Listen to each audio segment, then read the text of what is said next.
Assalamualaikum warahmatullahi wabarakatuh. Waalaikumsalam warahmatullahi wabarakatuh. Balik lagi ke channel Abah Yusni Amrullah, Ah, channel yang membahas tentang kegiatan dan cerita menarik dari orang sekitar yang pastinya ada manfaatnya dan ada ilmunya. Untuk kali ini kita akan untuk kali ini kita akan mereview dari konten-konten yang sebelumnya, video-video yang sebelumnya, yaitu tentang manajemen perjalanan atau manajemen pendakian, tentang manajemen risiko sama manajemen Perlengkapan perlengkapan. Ya. Jadi kita akan mereview itu semua dijadiin satu kesimpulan nih. Jadi buat kalian semua yang para pendaki baru-baru mendaki, nah ini nanti kesimpulannya ada di sini. Tapi sebelum kita membahas itu semua, jangan lupa selalu dukung channel gue dengan cara seperti ini. Pastikan selalu dukung dengan cara like, subscribe, share, dan klik loncengnya. Oke.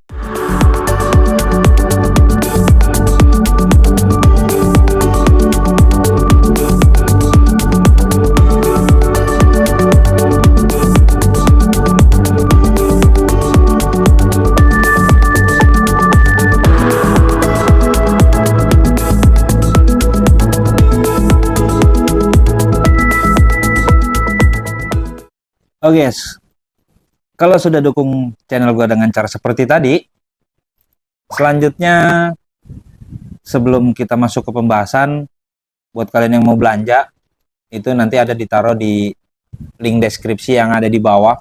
Klik aja yang ada di bawah ya. Nah, karena nanti kalau kalian yang mau belanja itu ada nanti di aplikasi Oren ya. Nah, kalau untuk kaos A2O-nya itu juga ada di link deskripsi di bawah. Bisa dilihat nanti di bawah link deskripsinya untuk pemesanan kaos A2O-nya.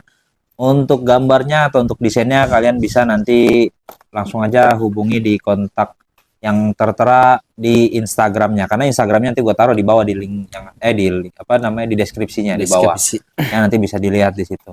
Nah, kalau untuk kaosnya desainnya seperti apa, kalian mau seperti apa, karena desain itu bebas untuk pemesanan kaos A2O-nya. Oke, mengenai pembahasan di video sebelumnya, betul. Kasukron, balik lagi nih dengan Kasukron. Jadi kita ambil kesimpulannya dari pembahasan video yang sebelumnya, yaitu manajemen pendakian, manajemen perjalanan, manajemen risiko, manajemen perlengkapan. Nah, jadi sebenarnya poinnya dari semua yang sebelumnya dibahas itu, poinnya apa sebenarnya sih? Sebenarnya poinnya itu sangat simpel ya Kak. Sangat simpel buat para pendaki, teman-teman pendaki semua, abang-abang, empom-empom pendaki semua itu simpel sebenarnya. Yang pertama adalah sadar diri. Poin utama adalah ketika melakukan itu adalah sadar diri dulu apa yang kita hadapi. Terus persiapkan diri apa yang akan kita jalanin. Terus lengkapi diri dengan apa yang akan kita gunakan atau kita kita berinteraksi. Kita kan akan berinteraksi dengan alam ini. Kita mempersiapkan itu barang-barang perlengkapan.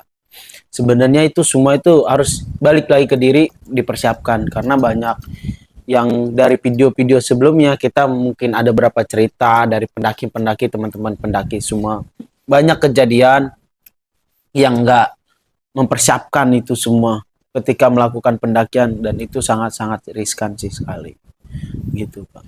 Jadi persiapannya harus fisik, perlengkapan. Fisik, perlengkapan. Kalau yang namanya pendakian itu udah pasti semua ya sih.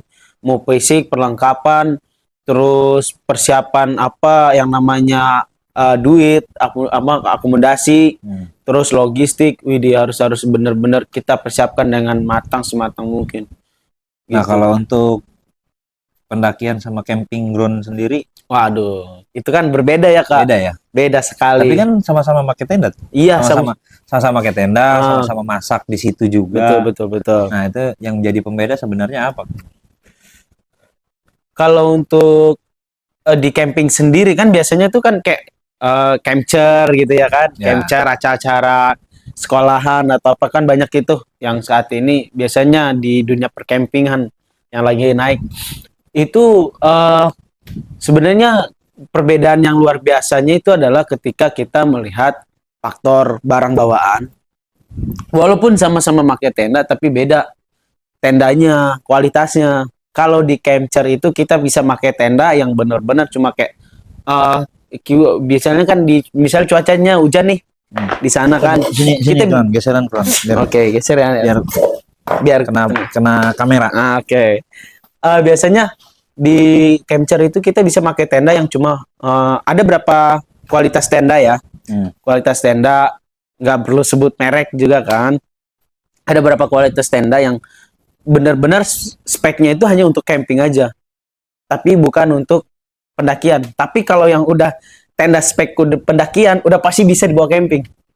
Yang buat camping belum bisa buat pendakian. Oh, yang buat camping untuk camping ground belum tentu bisa dipakai buat pendakian. Tapi kalau pendakian udah pasti bisa dipakai buat camping. Biasanya kan ada tuh yang di camping-camping, lihat anak-anak yang sekarang ada yang tenda bawa otomatis segala macam.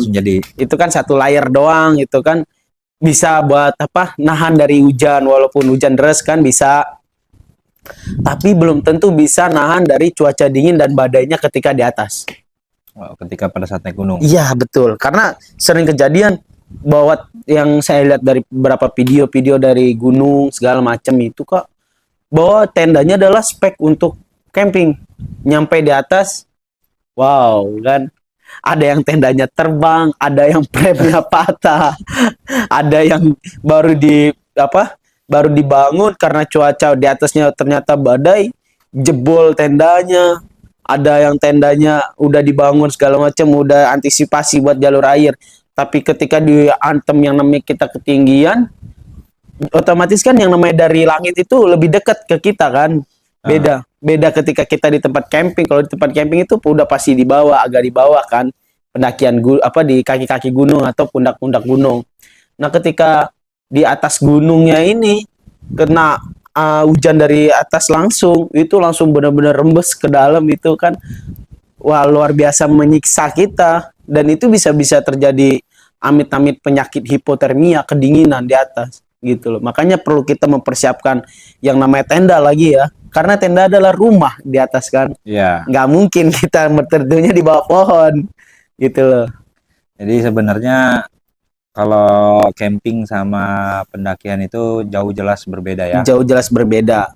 Terus untuk dari rate usia juga sebenarnya saya tidak menyalahkan pendaki yang lain kayak bawa anak yang umur kurang dari 5 tahun ke bawah untuk pendakian ini. Saya tidak menyalahkan orang tuanya. Tapi itu lebih baik anaknya kalau pengen dikenalin dalam toh cuma buat ke dunia camper aja atau camping-camping. Jangan sampai diajak pendakian. Karena apa? Anak seumuran segitu itu sangat bahaya. Kemah ceria aja ya? Iya, kemah ceria. Karena mereka itu tidak bisa menyampaikan apa yang sebenarnya terjadi pada dirinya. Ketika mereka dingin, mereka hanya diam. Kalau dia udah punya logis atau punya pemikiran perasa, ketika dia kedinginan, pasti dia akan berbicara. Gitu. Pak, saya dingin. Gitu kan. Kalau anak dia mau tanya, diam aja. Dingin taruhnya di atas ituan ya? Iya. Api unggun. Api unggun. Biar hangat. Bakar anak di atas kan. Di atas api unggun digulai. Gitu. Jadi anak kriuk di atas gunung.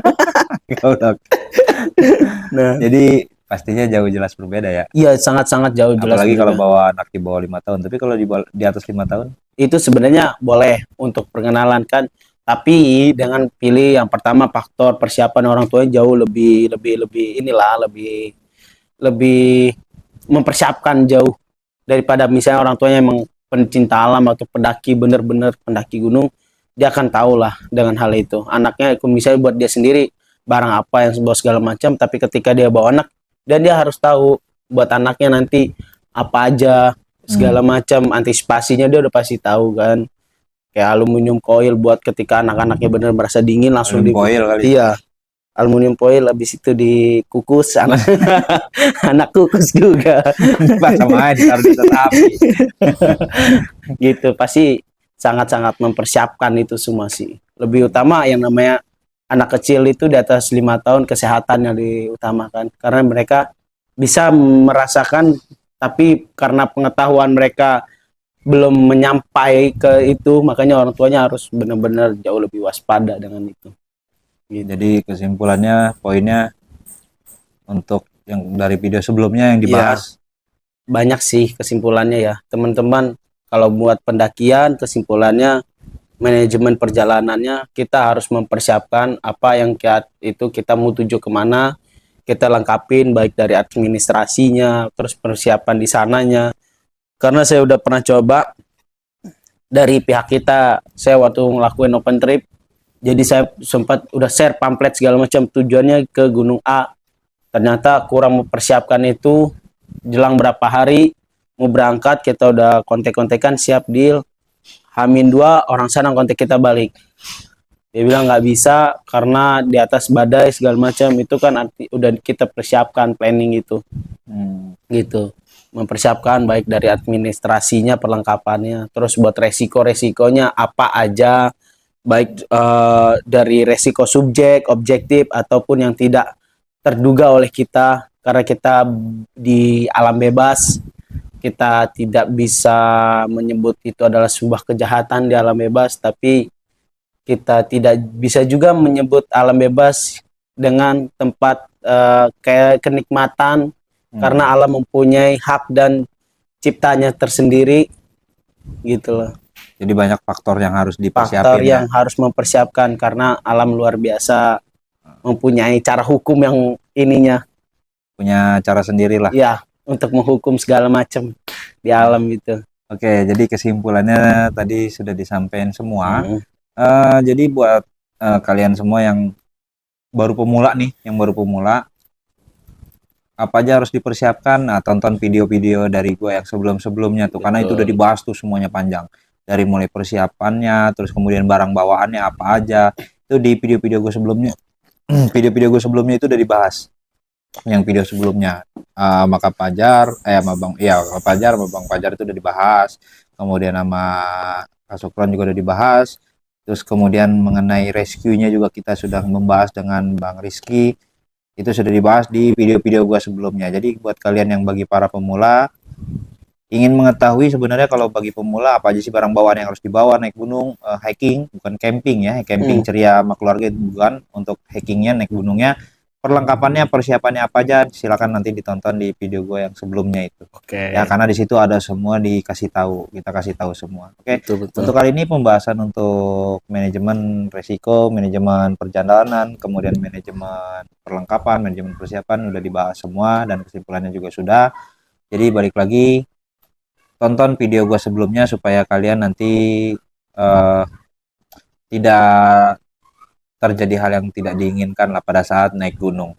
Ya, kayak gue kira cukup ya untuk konten kali ini. Memang singkat sekali sebenarnya ya, karena memang itu aja kesimpulannya, itu aja makanya ya. Saya ngasih tantangan buat ini teman-teman subscriber Kaus nih, kalian share video ini kalau misalnya Lebaran sampai 100.000, maka saya membawa channelnya Kaus nih untuk podcast di atas Gunung Kerinci. Tantangan dari saya. Oke, teman-teman share videonya sampai 100.000 di Lebaran tahun ini. Maka Lebaran 2 hari saya podcast Gunung Kerinci. Saya membawa channel ini. Kita podcast di sana. Iya, oke. Jadi Lebaran 100.000 subscriber. Iya. Nah, kalau sampai nggak nyampe berarti kita podcast di gunung-gunung di Jawa. Saya sama aja. Iya, sama aja. tapi ada tapinya kan. Itu entah nanti di tempat capture. Gitu. Tapi kalau ini sampai 100.000, saya bawa channel ini, saya podcast di sana dan saya menanyakan orang-orang random di atas gunung. Oke ya. Tentang ini semua manajemen dia. Jadi nanti kita akan random tanya di sana, tapi catatannya adalah 100.000 subscriber. Kalau sampai 100.000 subscriber, challenge ini nanti kita akan jalankan. Nanti kita random tanya di sana mengenai channel video gue yang sebelumnya itu, manajemen perjalanannya atau manajemen pendakiannya. Orang-orang di sana benar-benar siap apa enggak dengan sesuai dengan yang di konten gue yang sebelumnya. Oke ya? Siap. Jadi tantangannya, challenge-nya sampai Lebaran nih. Sampai Lebaran. 100.000 subscriber sampai Lebaran. Kalau nanti sampai Lebaran ternyata tidak tersampaikan 100.000 subscriber, berarti ya nanti kita, pokoknya yang jelas nanti kita di gunung aja, kita modelnya berarti bukan hacking, kita Iya, camping. Camping. Kita camping bukan hacking ya. Oke. Kita camping. Jadi itu ya. Oke, untuk kali ini ada challenge di akhir video ini. Tadi challenge-nya tadi 100.000 subscriber sampai lebaran. Jadi kalau lebaran harus sampai ya. Iya. Biar kalian nanti tahu nih, kita random pertanyaan ke orang-orang yang naik di sana. Di atas Gunung Kerinci. Persiapan nggak? Iya, gunung tertinggi kan. Persiapan Salah nggak? satu Ya kan? gunung tertinggi di Indonesia tuh. Ya. Kalau seandainya pada saat random nanya ternyata nggak siap, ya udah berarti memang banyak orang yang belum paham mengenai manajemen pendakian. Oke ya. Gue kira cukup video kali ini dan manfaatnya pasti ada. Dan tak lupa juga selalu terima kasih supportnya untuk Warkop HD yang sudah dukung channel gue ini, kemudian untuk Kopas Singkat yang selalu support channel gue ini, dan untuk sewa alat camping Jakarta Utara di Jalan Lontar 10 nomor 14. Jadi buat kalian yang mau untuk naik gunung, nggak punya perlengkapan, nggak punya persiapan, nggak punya apapun, gampang, nggak perlu beli, tinggal langsung aja sewa alat camping Jakarta Utara. Nanti diajarin juga di sana. Nanti bisa dikasih tahu. Iya. Ya, kalau Bang nggak tahu cara masang tenda, gampang. Dikasih Ya, dikasih tahu. Yang gampangnya ya, simpelnya nggak bisa masang tenda nanti dikasih tahu. Atau misalkan cara gunain kompor lapangannya gimana Bang masangnya, nanti kita kasih tahu. Pokoknya nanti kita kasih tahu di sana.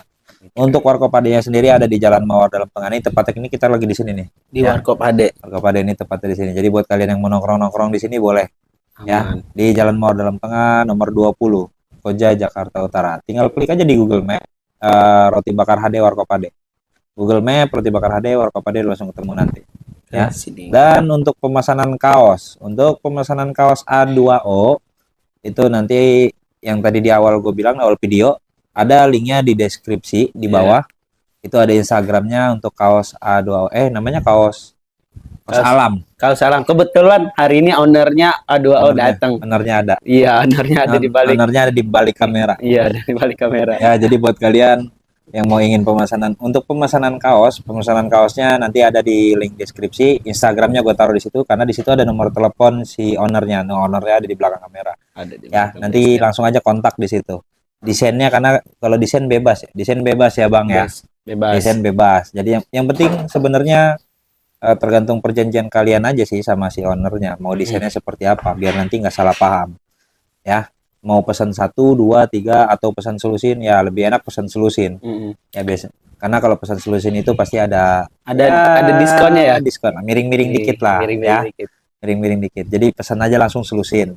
Jadi buat kalian yang untuk anak SMP atau anak SMA, atau misalkan kalian satu perkumpulan pengen pesan kaos yang pengen desain perkumpulan kalian sendiri, boleh langsung aja kontak nomor handphone yang ada di Instagram, ada di link deskripsinya. Jadi gue nggak taruh di video nih, biasanya kan gue taruh video nomor handphonenya.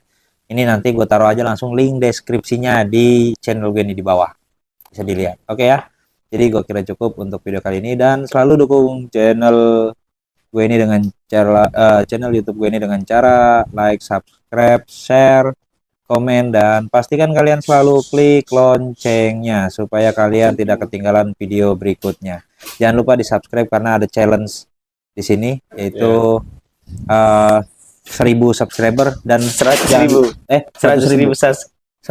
subscriber. Tapi jangan lupa komentar ya, jangan lupa share sama komentar. Nanti kita akan berikan hadiah.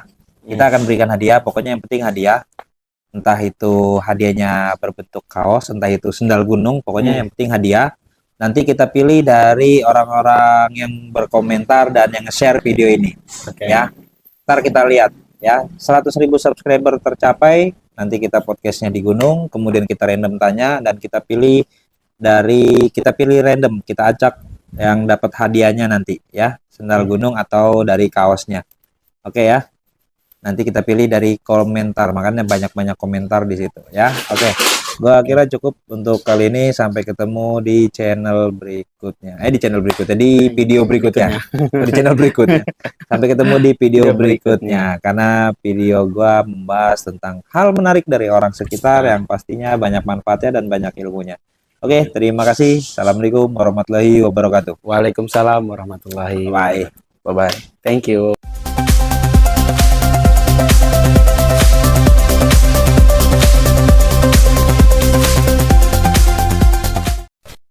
Pastikan selalu dukung dengan cara like, subscribe, share, dan klik loncengnya. Oke.